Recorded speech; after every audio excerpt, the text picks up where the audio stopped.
Odisha chit fund संक्रांत रे एक बड़ खबर सामना को आसीछि। राज्य सरकार क्षुद्र जमाकारींक पई टंका फेरस्ट आवेदनर समय सीमा को वृद्धि करिसंती। एठारे आजिर मुख्य खबर एवं गुरुत्वपूर्ण सूचना गुड़िक दियागला। 1. आवेदन समय सीमा वृद्धि। ओडिशा सरकारक अर्थ विभाग पक्षरु जारी होइथिबा विज्ञप्ति अनुसार चिटफंड टंका फेरस्ट पई आवेदन करिवार शेष तारीख को 31 जनवरी 2026 पर्यंत बढ़ाई दिया जाइछि। जेउमाने पूर्वरु आवेदन करिपारि नथिले सेमानंक पई एहा एक बड़ सुजोग। 2.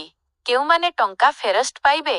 क्षुद्र जमाकारी जेउमाने विभिन्न चिटफंड कंपानी रे 10,000 टंका पर्यंत जमा करिथिले।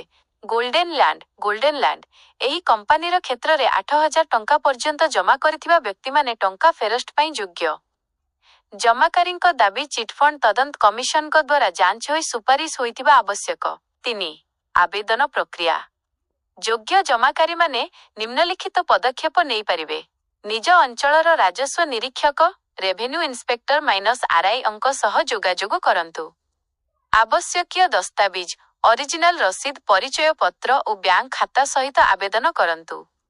ऑफिशियल ओपीडी पोर्टल माध्यमरे मध्य आपण निजर आवेदनर स्थिति जांच करि परिबे।